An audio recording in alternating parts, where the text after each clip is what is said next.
Hello children, today we will learn the active and passive voice. What is active and passive voice? I'll tell you with example. For example, Renu plays tennis. ठीक है, this sentence is in simple present tense. इसमें रेनू क्या है? Subject. Place क्या है? Verb. और V1 form of the verb and tennis is the object. अब उसी को अगर हमें पैसिव में चेंज करना है तो हम क्या बोलेंगे? Tennis is played by Renu. Tennis Renu द्वारा खेली जाती है, खेली गई. तो अब यहाँ पे देखो, these two sentences mean the same. दोनों का मतलब तो सेम है, but they are different in form different हो गया. And there is a slight difference of emphasis also. दोनों में थोड़ा सा फर्क चेंज हो गया. In sentence one the verb is plays. Sentence one में क्या था? वर्ब प्लेज है.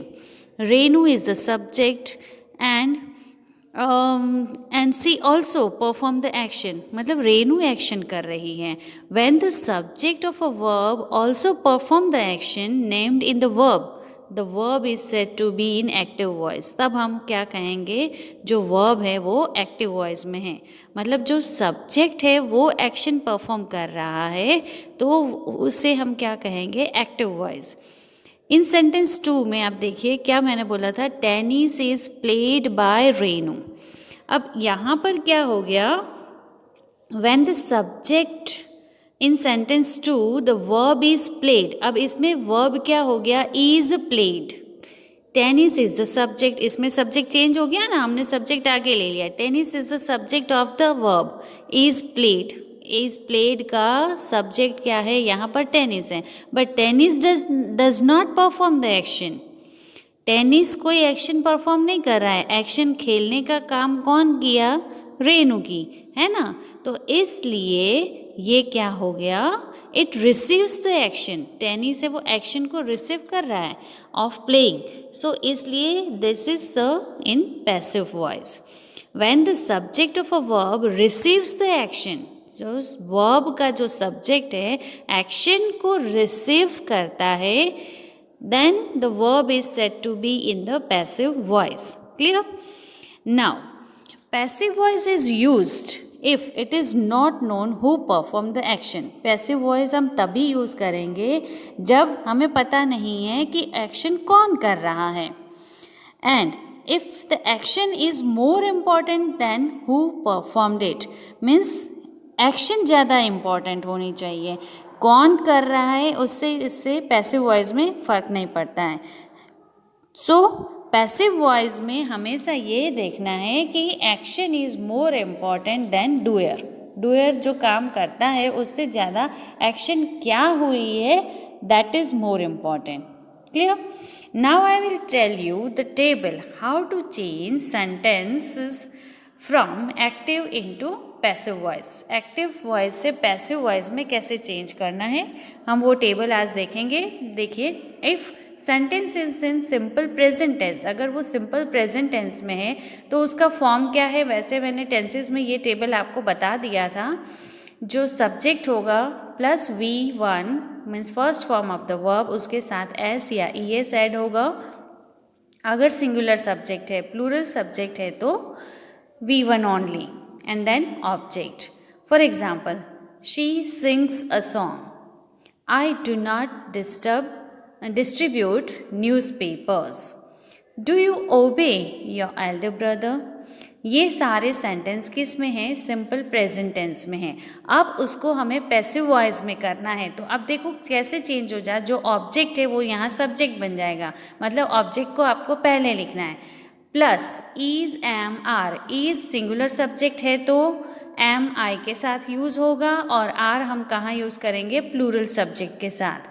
प्लस पैसिव वॉइस में वर्ब हमेशा किस में आ जाएगा? V3 फॉर्म में, पास्ट पार्टिसिपल फॉर्म में ही आएगा.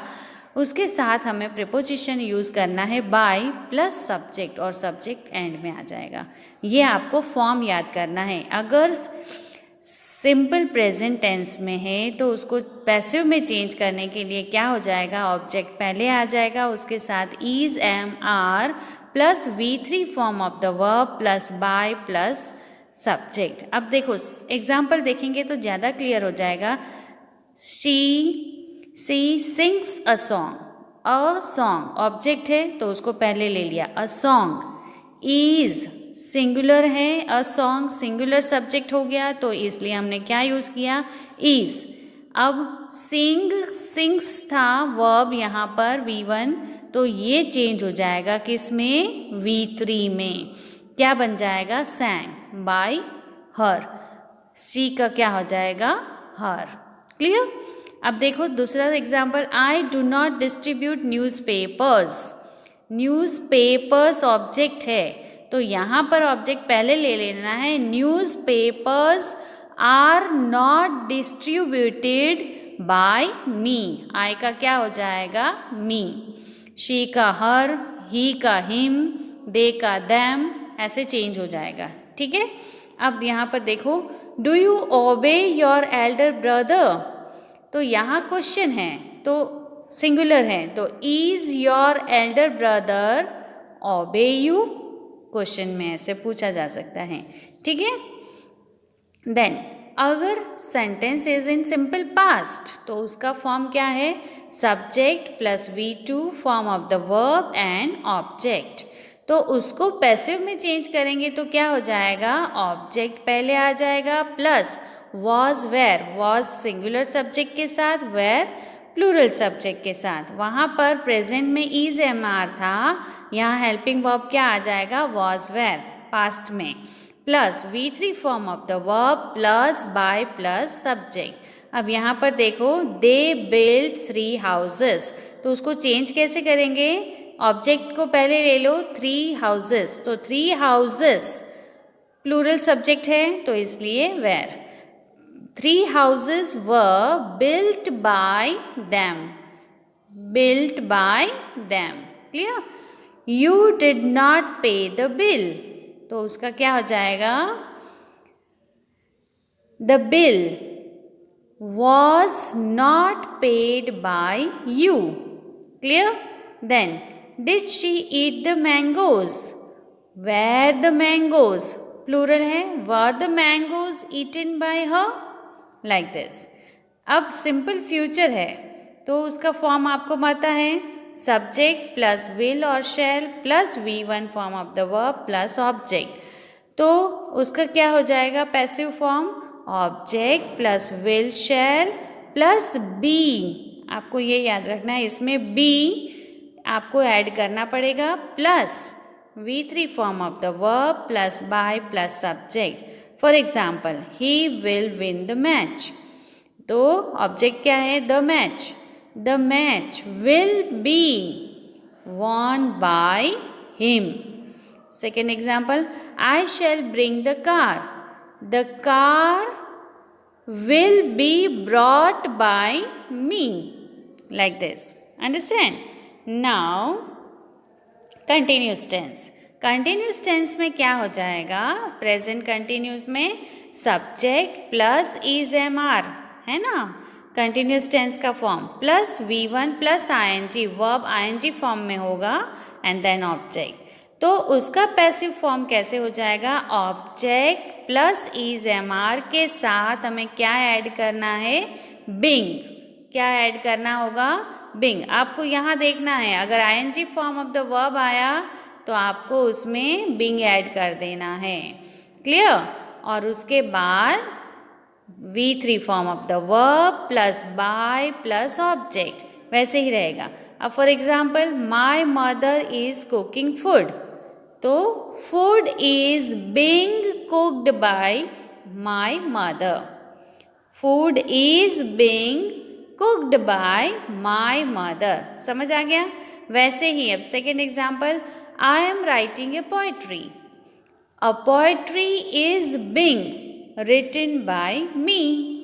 वैसे ही they are making toys are being made by them. Understand?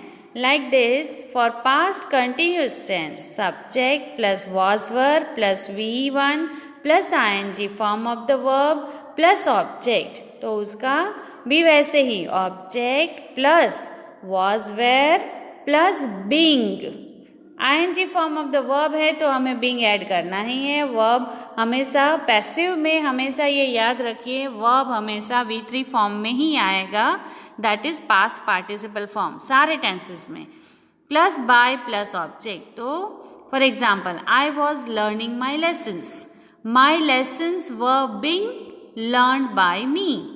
Then we were painting our house was being painted by us. अब यहाँ पर देखो सब्जेक्ट में वी था, मीन्स प्लूरल है तो हमने वर यूज़ किया, पर अब आवर हाउस एक ही घर है, सिंगुलर सब्जेक्ट है, तो ये ऑब्जेक्ट सिंगुलर हो गया, तो आपको वॉज लगाना है, फिर वो भूल नहीं जाना कि वही का वही यहाँ पे भी लिख दें।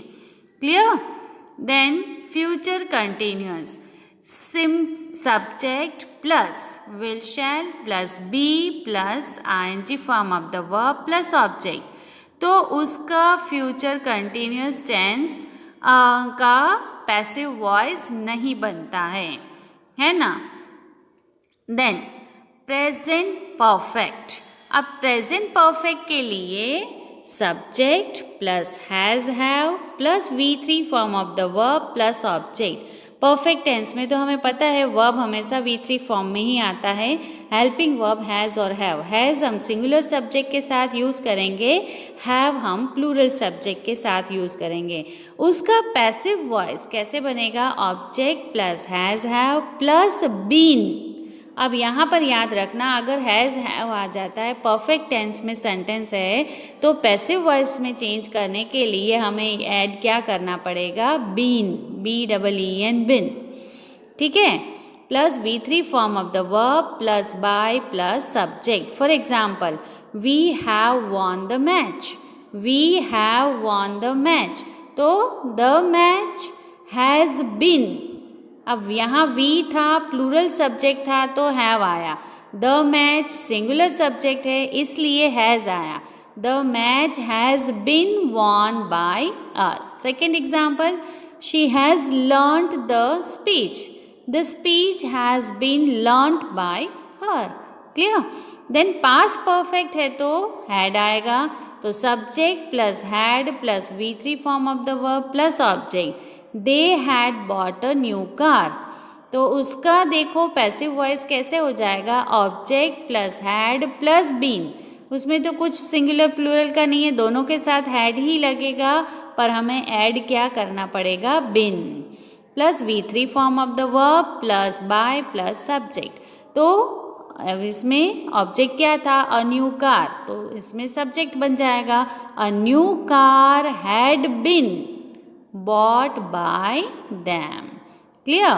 Then future perfect tense, future perfect tense में subject plus will shall plus have plus V3 form of the verb plus object, तो उसका क्या बन जाएगा? Object plus will shall plus have been. बस इसमें परफेक्ट टेंस में आपको यही याद रखना है, जो भी है उसके साथ आपको बीन ऐड करना है, क्योंकि वर्ब को चेंज करना ही नहीं है। परफेक्ट टेंस में एक्टिव वॉइस में भी वर्ब V3 फॉर्म में रहेगा, पैसिव में भी V3 फॉर्म में ही रहेगा। आपको ऐड करना पड़ेगा सिर्फ बीन, और सब्जेक्ट को ऑब्जेक्ट चेंज करना है ना। For example, they will have finish the breakfast by 8, the breakfast will have been finished by 8। इसमें फिर ये बताने की ज़रूरत नहीं है बाय देम, क्योंकि that is understood. Okay, so I hope you understand the active in how to change the active voice into passive. So in next video I will explain you all the worksheets from our practice book. Okay, bye.